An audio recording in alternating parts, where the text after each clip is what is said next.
السلام علیکم ورحمۃ اللہ وبرکاتہ۔ دعا ہی وہ عظیم دروازہ ہے جہاں سے لوگوں اور تمام مخلوقات کی مشکل کشائی اور حاجت روائی ہوتی ہے۔ اس کی وجہ یہ ہے کہ مخلوقات کی ضروریات لاتعداد اور بے شمار ہیں، اور انہیں جاننے والی ذات صرف اور صرف خالق و قادر اور حلیم و کریم ہے۔ وہی ان کی ضروریات پوری کر سکتا ہے، وہی ہر سائل کی حاجت روائی کر سکتا ہے، ہر امیدوار کی امیدیں پوری کر سکتا ہے۔ یہ سب کچھ کرنے کے باوجود اس کے خزانے میں کوئی کمی نہیں آتی، اور نہ ہی اس کے خزانے کبھی ختم ہو سکتے ہیں۔ بحوالہ از فضیلت الشیخ ڈاکٹر علی الحذیفی امام مسجد نبوی، خطبہ جمعہ 9 شوال 1434 ہجری۔ دعا کی بہت سی خصوصیات ہیں۔ اس مضمون میں دعا کی 5 اہم خصوصیات بیان کی جاتی ہیں۔ پہلی خصوصیت اللہ کے ارشاد کا ترجمہ ہے کہ تمہارے پروردگار نے کہا ہے کہ اللہ کو پکارو، اللہ تمہاری دعائیں قبول کرے گا۔ بے شک جو لوگ تکبر کی بنا پر اللہ کی عبادت سے منہ موڑتے ہیں، وہ ذلیل ہو کر جہنم میں داخل ہوں گے۔ بحوالہ سورۃ المومن آیت 60۔ اس آیت میں اللہ تعالیٰ نے ربکم فرما کر اس طرف اشارہ فرمایا ہے کہ جب اللہ ہمیشہ سے ہماری پرورش کرتا آیا ہے، حالانکہ ہم نے درخواست بھی نہیں کی تھی، تو درخواست پیش کرنے یعنی دعا کرنے پر بدرجہ اولیٰ قبول کی جائے گی۔ نیز اس طرف بھی اشارہ ہے کہ اللہ ہمارے ہی ہیں، ہم اللہ سے مانگیں۔ دوسری خصوصیت، دیگر عبادات اگر دنیا کے لیے ہوں تو اس پر ثواب نہیں ملتا، لیکن دعا اگر دنیا کے لیے ہو تب بھی عبادت ہے اور ثواب ملتا ہے۔ اگر معالج کسی سے کہے یا مثلاً اگر معالج کسی سے کہے کہ آج کھانا نہیں کھانا اور مریض نے روزہ رکھ لیا تو اس کو خالص روزے کا ثواب نہیں ملے گا، کیونکہ دراصل روزہ رکھنا مقصود نہیں بلکہ معالج کی ہدایت پر عمل کرنا مقصود ہے۔ اسی طرح کسی مسافر نے مسجد میں اعتکاف کیا اس نیت سے کہ ہوٹل کے کرایہ وغیرہ سے بچے گا تو اس کو خالص اعتکاف کا ثواب نہیں ملے گا، مگر دعا میں یہ بات نہیں، چاہے کتنی ہی حاجتیں ہوں سب پر ثواب ملے گا۔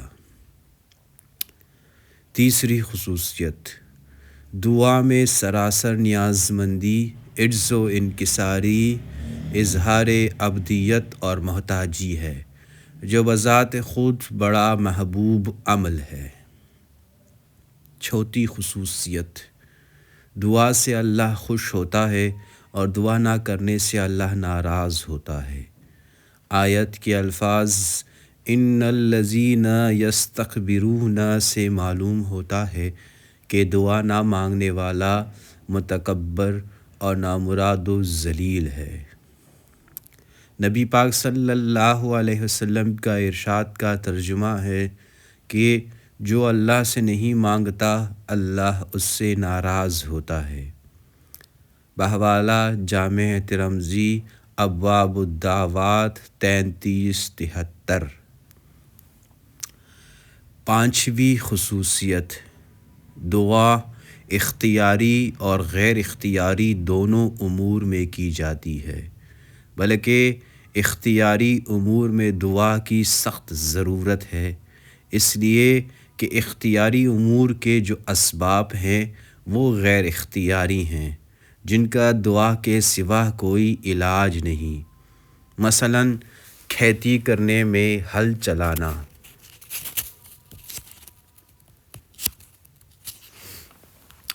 بیج بونا وغیرہ اختیاری امور ہیں، مگر کھیتی اگنے اور کھلنے کے واسطے جن شرائط اور اسباب کی ضرورت ہے وہ اختیار سے باہر ہیں، مثلاً پالا نہ پڑنا یا کوئی ایسی آفت نہ پڑنا جو کھیتی کو اگنے اور پھلنے سے روک دے۔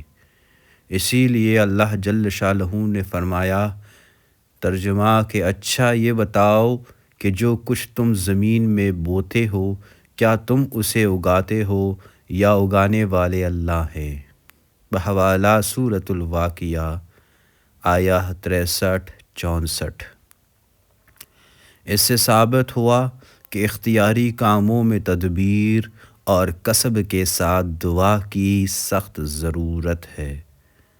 بحوالہ از ماہنامہ دارالعلوم کراچی، اپریل 1969 عیسوی۔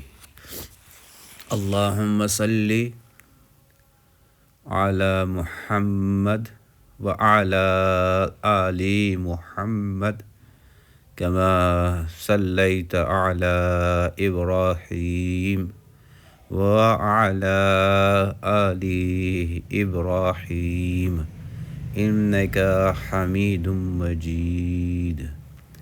اللہم بارک